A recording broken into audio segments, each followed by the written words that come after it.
가장 뜨거운 이슈. 오늘의 헤드라인. 출발 새아침 헤드라인 인터뷰.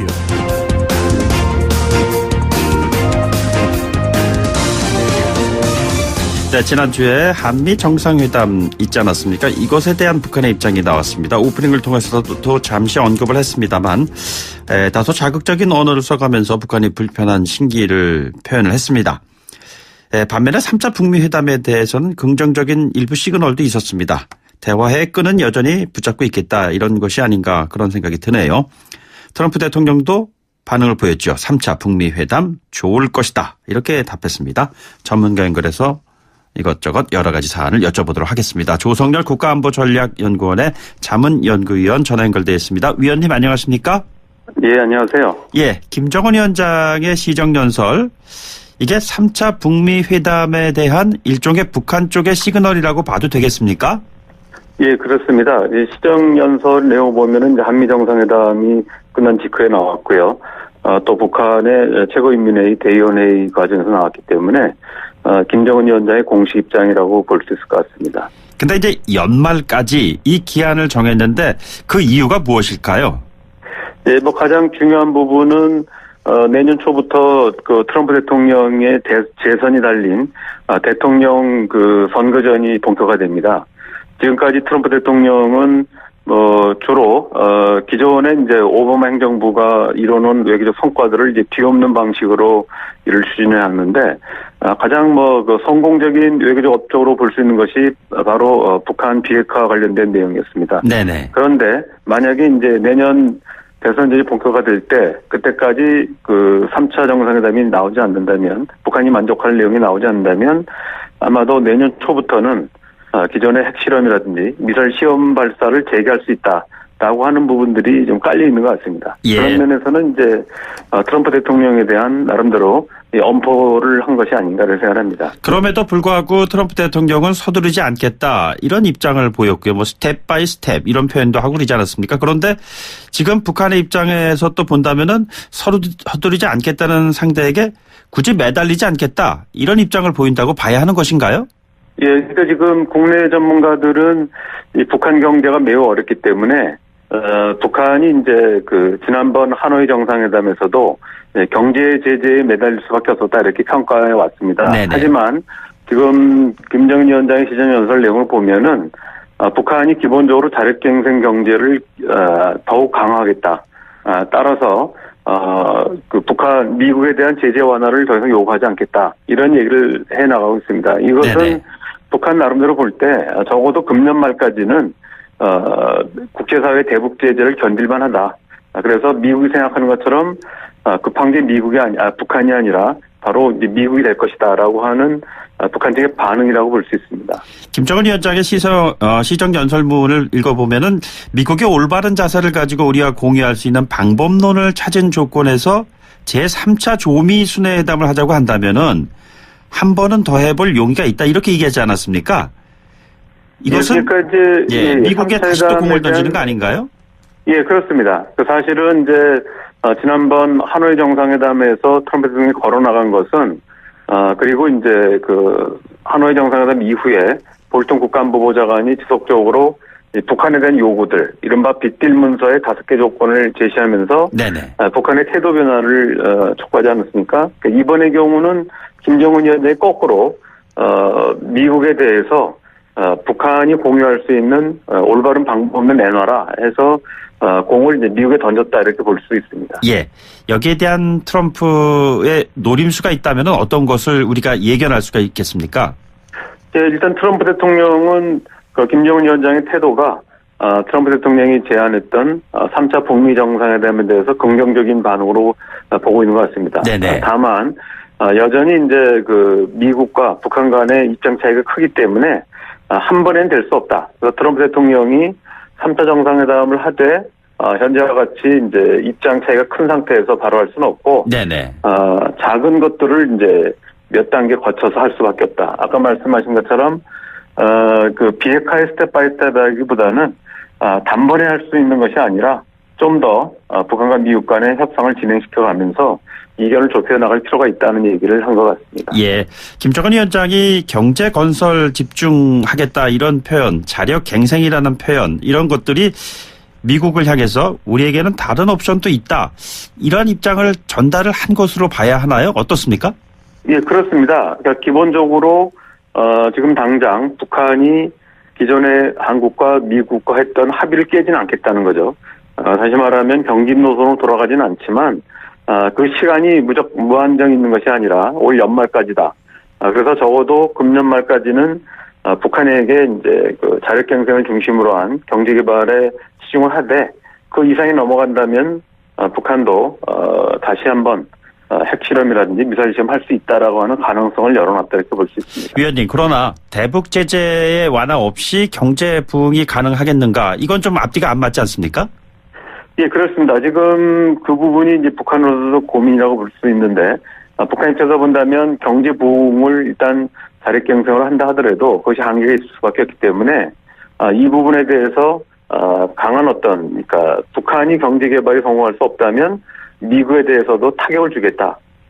다시 말하면 윈윈이 안 된다면 쌍방이 같이 이제 죽는 길로 가겠다. 이런 식의 일단 엄포라고 볼 수 있고요. 네네. 그런 면에서 본다면은 김정은 위원장이 사실은 새로운 길, 경직 노선으로 돌아가겠다는 의미보다는 일단 미국에 대해서 강력하게 새로운 타협 방안을 이제 촉구하는 이런 의미가 있다고 볼 수 있습니다. 위원님, 그런데 미국 측에서 조금 더 디테일한 부분에 대한 언급, 예를 들자면은 비자 문제에 대한 완화 여부라고 할까요? 이런 뉘앙스를 풍기는 이야기를 툭 던졌는데 이것은 무엇을 의미하는 것이죠? 예, 지금 이제 트럼프 대통령의 설명 이후에 지금 뉴욕타임즈나 워싱턴 포스트 같은 미국의 유력 신문들에서는 이 부분적 합의 얘기가 나오고 있습니다. 지금 네네. 얘기하신 것처럼 미국인들의 그 북한 방문 비자 문제를 완화한다든지 그다음에 식량 등 인도적 지원의 가능성을 열어놓고 있습니다. 이 부분은 특히 이제 개성공단에 대해서는 단호한 거부 입장을 취했지만 지금 트럼프 대통령이 아마도 미국인의 금강산 관광을 허용하려고 하는 것이 아닌가 하는 그래서 작은 인센티브를 제공함으로써 북한에 큰 양보를 얻어내려고 하는 이런 트럼프 대통령의 구상이 담긴 게 아닌가 하는 이제 조심스러운 해석이 있는 건 사실입니다. 예, 그렇다면은 대화의 여지를 열어놓는 상태에서 앞으로 전개될 상황을 보면은 북미 대화의 가능성 여지를 저희들이 읽어낼 수가 있겠군요.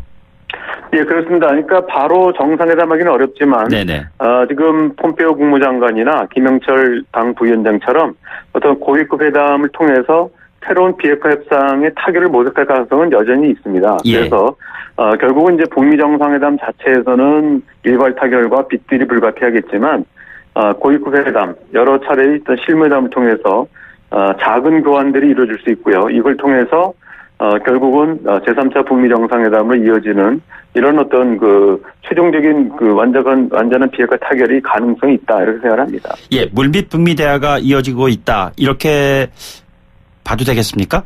예, 폼페오 국무장관도 지금까지 하노이 정상회담 이후에도 지속적으로 물밑 대화가 이루어지겠다는 얘기를 밝힌 바가 있습니다. 네네. 그렇다면 우리 정부의 이제 중재자, 촉진자로서의 역할인데 대북 특사 파견이 곧 이루어질 것으로 봐야 할런지요? 예, 지금 언론 보도에 따르면 오늘 중에 문재인 대통령께서 대북 특사 파견에 대한 입장을 밝히실 걸로 알려져 있습니다. 아마도 북한으로서도 지난번 이제 언론에 공개된 한미 정상회담에 대한 브리핑 외에도 직접 트럼프 대통령과 우리 대통령께서 얘기하신 핵심적인 내용이 무엇인가를 듣고 싶어 할 거라고 생각합니다. 아마 그런 면에서 대북 특사를 통해서 원포인트 방식의 남북 정상회담도 가능하지 않을까 이런 생각을 합니다. 특사 파견한다면은 누가 가는 것으로 정리가 될 수 있을까요? 예, 제가 정확하게 말씀드릴 수는 없겠습니다만은 아무래도 일본 한미 정상회담에 배석했던 분이 적합하지 않을까 생각하는데 그렇게 된다면 지난번 이제 배석했던 분으로 이제 정우영 안보실장이 계십니다. 그렇기 네네. 때문에 아마 그분이 유력하지 않을까 생각을 하는데 그 이외에도 포괄적인 남북 관계 협의가 필요하다면 지금 언론에 나온 것처럼 이낙연 총리께서도 예. 가능하지 않을까 이런 생각을 합니다. 예. 이런 표현이 많은 분들에게 회자가 됐습니다만 김정은 위원장의 시정연설에서 오지랖 넓은 중재자 역할보다는 당사자로서 역할을 해달라. 자, 이 뜻을 우리가 지금 어떻게 해석을 해야 될 것 같습니까? 예, 지금 사실은 미국과 북한의 입장 차이가 크기 때문에 단지 그 중재자나 또는 그 촉진자처럼 양측의 입장을 절충하기보다는 우리 정부가 나서가지고 제3의 창의적 대안을 마련할 필요가 있다, 이런 뜻으로 생각할 수 있을 것 같습니다. 지금 우리 정부는 지금까지 북한과 미국 사이에 절충안, 새로운 중재안 이 부분에만 모색을 해왔는데 좀 파격적인 어떤 새로운 제3의 창의적 대안을 마련한다 하고 이걸 통해서 미국과 북한을 견인해낸다면 뜻밖의 빠른 속도로 이런 한반도 비핵화 문제를 해결할 수도 있지 않을까 생각합니다. 예, 그런데 뭐 대화라는 게 늘 상대가 있는 것인데요. 상대를 일단 배려하고 거기에 따르는 이해를 좀 전제로 해서 발언이 나와야 되는데 늘상 북한에서 나오는 이 불편한 이 뉘앙스, 이 언사가 1차, 2차, 3차의 정상회담 이후에도 이렇게 나온다는 것은 이거 좀 너무 심한 것이 아니냐. 야권에서는 뭐 이 대통령에 대한 모독이라는 표현까지 나오고 있고요. 어떻게 우리가 이거를 이해해야 되는지요? 예, 이거 사실은 이제 그 우리와 남북 간의 이제 언어의 뉘앙스 차이가 좀 있습니다. 우리의 경우는 이제 주요 단어들을 사용할 때는 주로 이제 한자어나 영어 단어를 많이 섞어 쓰는 데 비해서 북한은 순수 우리말을 많이 쓰다 보니까 우리가 볼 때 일반 부호체 문화를 많이 쓰지 않습니까? 그러다 보니까 우리가 어떤 그 대통령이나 또는 정부를 표현하는 데서 이 구호체 문화가 들어가다 보니까 좀 불편한 느낌이 드는 건 사실이지만 이 탈북자들의 견해나 아니면은 북한에 대한 연구를 쭉 해보면은 북한에서는 이제 그 뭐 오지랖이라든지 이런 부분들 자체가 상대방을 비하하는 의미보다는 말 그대로 좀 여러 군데 이제 이를 뭐 그 넓히는 이런 그 입장, 다시 말하면 이제 자기 역할이 아닌 부분까지 하는 뭐 이런 정도의 의미로 볼 수 있습니다. 그런 면에서는 북측에서 의도적으로 우리 쪽을 뭐 모독하거나 모욕하려고 하는 의도는 아니라고 생각합니다. 예. 약속에 대한 이행 여부 문제에 관련해서요. 이번에 4차 남북 정상회담이 이루어진다고 했을 때 문재인 대통령이 또 가야 되는 것입니까? 김정은 위원장의 서울 답방은 왜 안 되는 것이죠? 예, 지금 아마 그 김정은 위원장의 서울 답방이 있기 위해서는 남북이 한 단계 높은 합의가 이루어져야 의미가 있을 거라고 봅니다. 특히 우리 국내적으로는 남남 갈등이 심하기 때문에 어떤 성과 없이 김정은 위원장이 서울 답방했을 때는 오히려 이제 이 부분의 정략적으로 이용될 위험성도 있습니다. 그렇기 때문에 지금 필요한 부분은 비핵화의 돌파구를 마련하기 위해서 판문점 정도에서 아마 원포인트 정상회담이 가능하지 않을까. 이번에 한미 정상회담도 주로 비핵화와 한미동맹에 대한 제한된 의제를 가지고 갔듯이 지금 남북 정상회담을 하게 된다면 일단 원포인트로 비핵화 문제를 얘기하고 이게 성과가 있다면은 아마도 올 상반기 내에 김정은 위원장의 정식 서울 방문이 있지 않을까 생각을 합니다. 알겠습니다. 오늘 말씀 여기까지 듣겠습니다. 위원님 고맙습니다. 예, 감사합니다. 네, 지금까지 조성열 국가안보전략연구원의 자문연구위원과 함께했습니다. 네, 여러분께서는요 지금 94.5MHz YTN 뉴스 FM 듣고 계십니다. 지금 요즘에 청취율 조사 기간입니다. 청취율 조사 관련해서 전화를 받으신다면요. 어느 방송을 들으십니까? 이런 그 질문을 받게 되십니다. 그럴 때 YTN 라디오 김호성의 출발새 아침 듣고 있습니다. 이렇게 말씀하신다면 저에게 큰 힘이 되겠습니다. 청취자 여러분들이 김호성의 출발새 아침을 만드십니다. 1부 여기서 마무리하겠습니다. 2부에서 잠시 쉬고 돌아오도록 하죠.